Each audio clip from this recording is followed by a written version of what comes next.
அனைவருக்கும்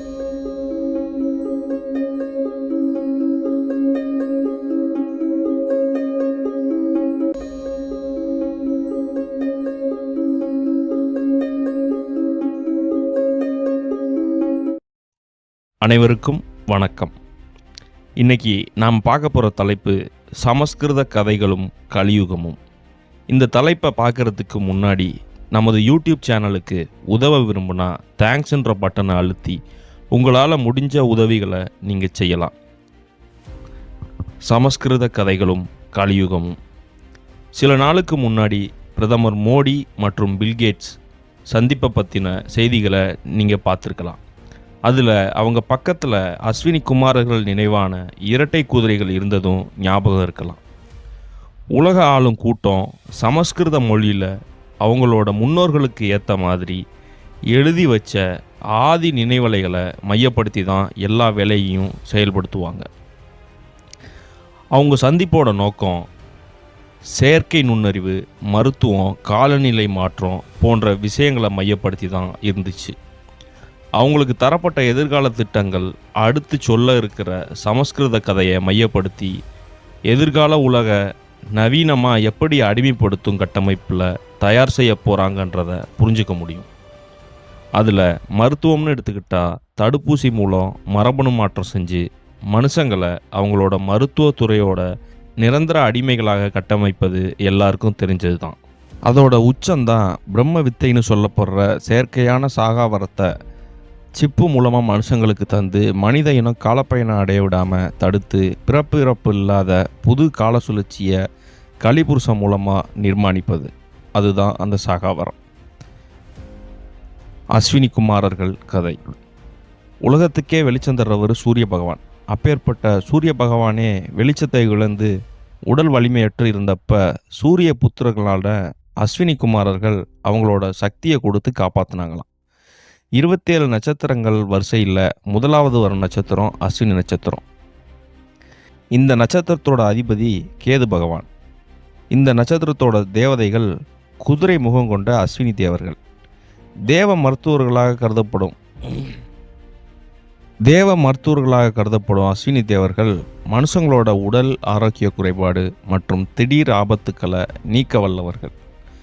அஸ்வினி குமாரர்கள் சூரியனுக்கும் சரண்யு தம்பதிக்கும் பிறந்தவர்கள் என்று வேதம் சொல்லுது. குதிரை முகம் கொண்ட இவர்கள் இரட்டையர்கள். இவர்கள் தேவ மருத்துவர்கள். இவர்களில் ஒருவர் பெயர் நாசத்ய, மற்றொருவர் பெயர் தசரா. சிவனிடமும் விஷ்ணுவிடம் இருந்தும் பிரம்மதேவர் ஆயுர்வேத மருத்துவ முறைகளை தெரிஞ்சுக்கிட்டு அதற்கான விளக்க முறைகளை எழுதி தட்ச பிரஜாபதிக்கு சொல்லி கொடுத்தார். அவர்கிட்ட இருந்து அஸ்வினி குமாரர்கள் ஆயுர்வேத மருத்துவ கலையை கற்றுக்கிட்டார். தேவலோக மருத்துவ பதவியை அடைய சிவனை நோக்கி கடும் தவம் செஞ்சு அந்த பதவியையும் அடைஞ்சாங்க. இவங்க தேவர்களுக்கான மருத்துவர்கள் எனவும் அழைக்கப்படுறாங்க. மகரிஷி ததீச்சர் பிரம்ம வித்தை என்னும் சாகாவரத்தை இந்திரன்ட்ட இருந்து கற்றுக்கிட்டாரு. பிரம்ம வித்தைங்கிறது நோயுற்றோர்களை சாக விடாமல் காப்பாற்றுற மந்திரம். இந்திரன் ததீச்சருக்கு பிரம்ம வித்யாவை யாருக்கும் கற்றுக் கொடுக்கக்கூடாதுன்னு ஆணையிட்டார். ஆனால் அஸ்வினி குமாரர்கள் பிரம்ம வித்தையை அவங்களுக்கு கற்றுக் கொடுக்க சொல்லி வேண்டினாங்க. அதற்கு ததீச்சர் கற்றுக்கொண்ட வித்தையை மற்றவங்களுக்கு சொல்லிக் கொடுக்காமல் இருக்கிறது பாவம்னு ததீச்சர் நினைச்சார். இந்திரனோட ஆணையை தெரிஞ்சுக்கிட்ட அஸ்வினி குமாரர்கள் ததீச்சரின் தலையை எடுத்து குதிரை தலையை பொருத்தினாங்க. அதன் பிறகு ததீச்சர் பிரம்ம வித்தையை அஸ்வினி குமாரர்களுக்கு கற்றுக் கொடுத்தார். இந்த விஷயம் தெரிஞ்ச இந்திரன் ரொம்ப கோபமாகி ததீச்சரின் குதிரை தலையை வெட்டி எறிஞ்சார். உடனே அஸ்வினி குமாரர்கள் திரும்ப அவரோட தலையை பொருத்தினாங்க. அஸ்வினி குமாரர்கள் பற்றின குறிப்புகள் ரிக்வேதம், புராணம் மற்றும் மகாபாரதத்திலும் காணப்படுது. மனுஷங்களுக்கு முதல் தடவை மருத்துவம் பார்த்தவங்க இவங்க தான் வேதம் சொல்லுது. நோய்களை குணப்படுத்துறது அஸ்வினி குமாரர்கள் எனும் இரட்டையர் என்றும் ஆபத்தில் மாட்டினவங்களை வேகமாக போய் காப்பாற்றுறதும் அவங்க தான்னு நம்பப்படுது. அஸ்வினி தேவர்கள் மகாபாரதத்தில் பாண்டுவின் 2வது மனைவி மாதுரி பிள்ளை வரம் வேண்டி இவங்களை வணங்கினதுக்கு அப்புறமா பிறந்தவங்க தான் நகுலனும் சகாதேவனும். சகாதேவன் ஜோதிடத்திலும் நகுலன் குதிரைகளை பழக்குவதிலும் வல்லவனாக இருந்தாங்க. அஸ்வினி புத்திரர்களால் தான் இவங்களுக்கு இந்த கலைகள் கைவந்தன என்று இதிகாசமும் புராணமும் சொல்லுது. இன்னைக்கு கூட மேற்கு வங்கத்தில் மருத்துவர்களை அஸ்வினி குமாரர்கள் என்று தான் அழைக்கிறாங்க. அஸ்வினி தேவர்கள் அவங்களோட தந்தை சூரிய பகவானின் 2 குதிரைகள் பூட்டிய தேரோட சாரதிகளாகவும் இருப்பாங்க. இவங்களோட பெயரால் ஐப்பசி மாதம் சமஸ்கிருதம் மொழியில் குறிக்கப்படுகிறது. சமஸ்கிருதத்தில் அஸ்தினா என்றால் தமிழில் ஐப்பசி ஆகும். யாகங்கள் வளர்க்கும் போது அஸ்வினி தேவர்களும் வணங்கப்படுவதாக வேதங்கள் குறிப்பிடுது. இந்த அஸ்வினி குமாரர்கள் எந்த நேரமும் உலகை சுற்றி கொண்டே இருப்பார்கள். அப்படி அவர்கள் சுற்றி கொண்டு இருக்கும்போது யாருக்காவது அருகில் வரும்போது நாம் என்ன நினைக்கிறோமோ அது அப்படியே பலிக்கட்டும்னு ஆசீர்வாதம் செய்வாங்க. இந்த கதையையும் மோடி பில்கேட்ஸ் சந்திப்பையும் இணைச்சு சிந்திக்க தொடங்கினா உங்களுக்கு பின்னப்படும் சதிகள் எங்கே இருந்து பின்னப்படுதுன்னு புரிய தொடங்கும். அதே போல் உங்கள் எல்லாருக்கும் கிருஷ்ணாவதாரம் பற்றி தெரிஞ்சிருக்கும். அந்த அவதாரம் தாய் இல்லாமல் தந்தை இல்லாமல் ஒரு கன்னிக்கு பிறந்த அவதாரமாகும். அது எப்படி ஒரு கன்னிக்கு குழந்தை பிறக்கும்னு கேள்வி தோணுச்சுன்னா இன்றைக்குள்ள டெஸ்ட் டியூப் பேபி அப்படின்ற தொழில்நுட்பம் அன்னைக்கு இருந்திருந்தா எப்படி இருந்திருக்கும் அப்படின்னு சிந்திச்சு பாருங்கள். கிருஷ்ணாவதாரம் மட்டும் இல்லை, வரலாறு முழுக்க கன்னிக்கு பிறந்த குழந்தைகள் தான் பல மாயங்களை உலகெங்கும் நிகழ்த்தி இருப்பாங்க. அதற்கு கிருஷ்ணனும் விதிவிலக்கல்ல. உண்மையில் யார் தான் இந்த கிருஷ்ண அவதாரம்? விஷ்ணு என்னும் நீலக்கடவுளின் மரபணு பிண்டத்தை கொண்டு உருவாக்கப்பட்ட ஒரு அட்வான்ஸ்ட் ஏஐ தான் இந்த கிருஷ்ணாவதாரம். நவீன உலக வரலாற்றில் 2 உலகப் போர்கள் நிகழ்ந்துள்ளன. ஆனால் இந்த பூமியில் காலச்சக்கரத்தை பின்னோக்கி சுழல விட்டு நீங்கள் பார்த்தீங்கன்னா இது 6வது 7வது உலகப் போராகவே இருக்க வாய்ப்புகள் அதிகம். காரணம், மகாபாரதம் கூட ஒரு உலகப் போர் தான். அதன் தொடர்ச்சியாக மக்களை ஏஐயாக மாற்ற திட்டமிட்டு உருவாக்கப்பட்டது தான் கிருஷ்ண அவதாரம். சென்ற யுகத்தில் வாழ்ந்த கிருஷ்ண என்னும் செயற்கை நுண்ணறிவு தொழில்நுட்பம் மூலம் சென்ற யுகத்தை கட்டமைக்க முயன்று கடைசியாக ஏவுகணையால் தாக்குண்டு அந்த அவதாரம், அதாவது அந்த தொழில்நுட்பம் அழிந்த பிறகு 6000 வருடங்களுக்கு பின்னர் அவர்கள் தீர்மானித்துள்ள காலவரிசை தான் கலியுகம் என்னும் நவீன நிகழ்காலம். அதாவது 9வது அவதாரம் முழுமையடையாமல் 10வது அவதாரமான கலிபுருஷனை வைத்து கட்டமைத்து வருகின்றனர்.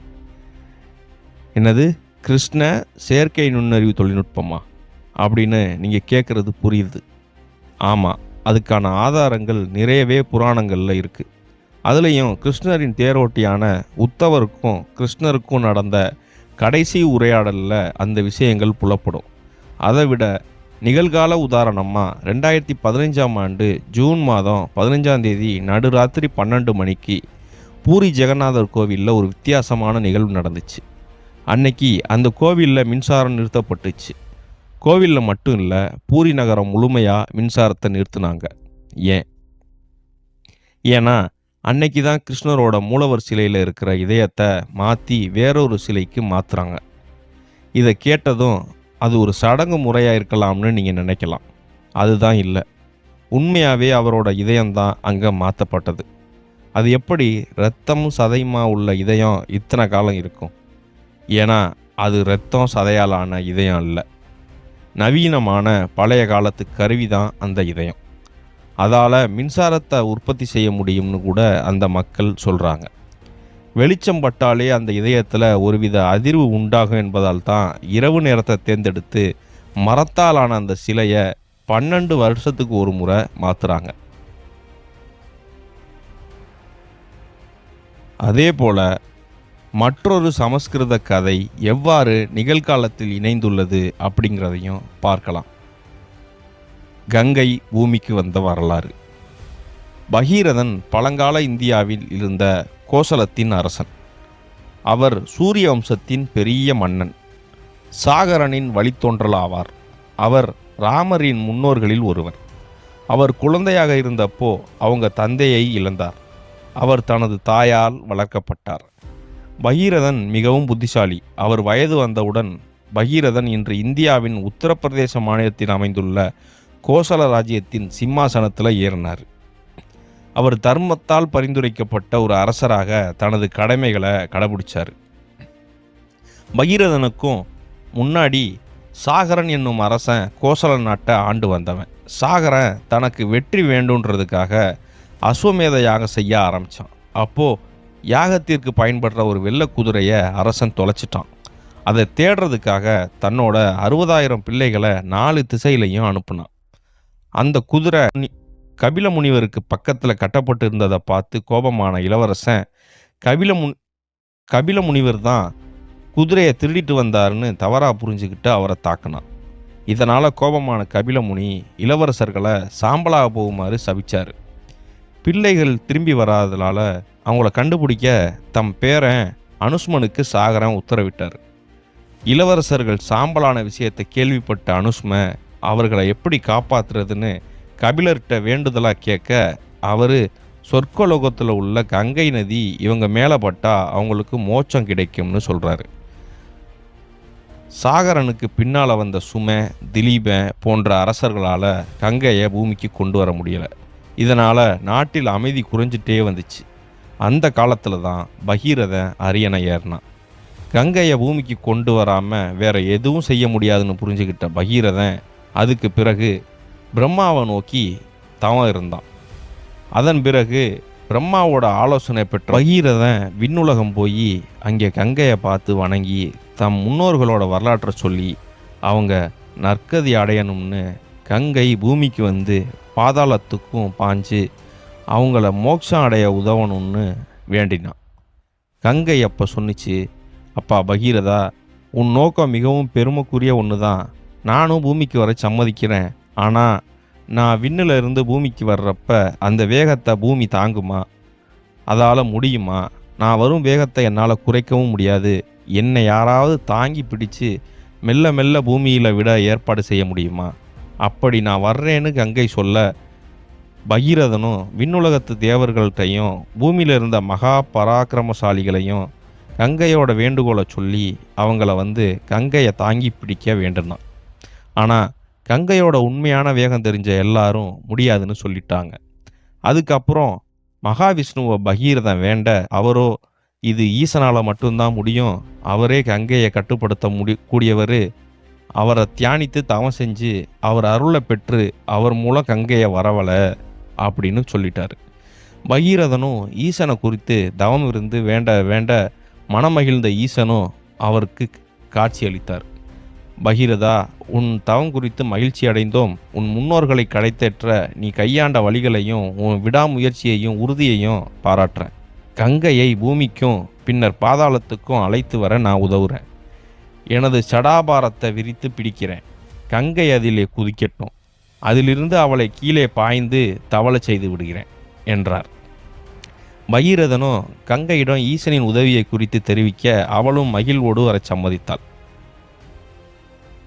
ஈசன் தன் சடையை விரித்து பிடிக்க கங்கைக்குள் அகங்காரம் புகுந்தது.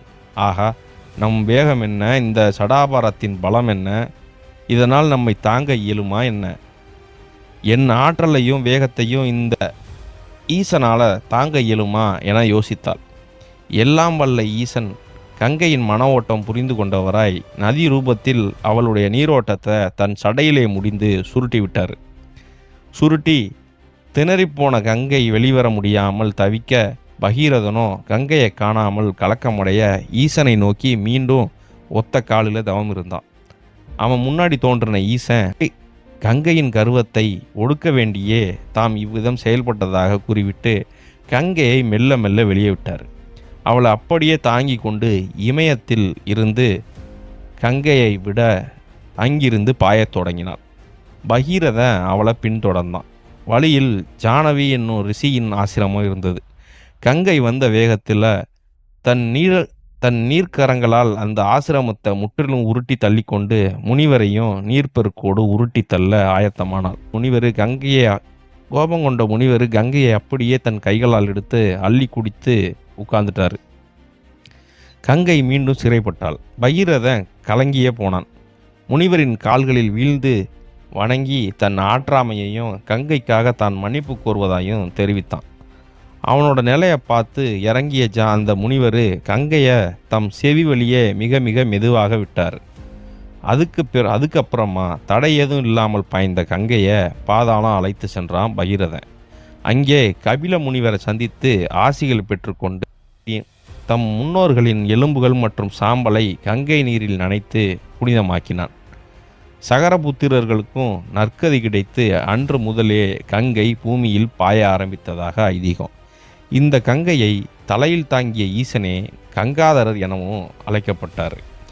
இந்த கங்கை நதியில் தான் இன்னைக்கு வர எரிக்கப்பட்ட மனித உடலின் சாம்பல் கரைக்கப்படும் இடமாகும். இந்த கங்கை நதியிலிருந்து தான் நீர் எடுத்து ராமேஸ்வர கடலில் சென்று சாம்பலை கரைக்கும் வழக்கமும் கொண்டு வரப்பட்டது. அதாவது இறந்தவர்களை எரிக்கிற வழக்கம் இந்த கதையை மையமாக வச்சு தான் கொண்டு வரப்பட்டு முன்னோர்களோட ஆன்மாவை முக்தி கொடுக்குற பேரில் பலவீனமான ஆன்மாவை மாற்ற தொடங்கப்பட்டது. புதைக்கிற வழக்கத்தை பின்பற்றின தென்னிந்திய மரபை கொஞ்சம் கொஞ்சமாக எரிக்கிற மரபாக மாற்றினதில் இந்த கங்கை உருவான சமஸ்கிருத வேத கதை தான் பின்புலமாக இருந்திருக்கு. இந்த 3 கதைக்கும் நிகழ்காலத்துக்கும் உள்ள தொடர்பு உங்களுக்கு புரிஞ்சிருக்கும். எப்படி அந்த கதைகளை மையமாக வச்சு இந்த ஒரு கட்டமைப்பு மூலமாக காலங்காலமாக கொண்டு வந்து 3வது கால சுழற்சியில் கலிபுருஷன் வர நிறுத்தி வச்சுருக்காங்கன்றத சிந்திக்க தெரிஞ்சவங்களுக்கு புரிஞ்சிருக்கும். நன்றிகள் பல.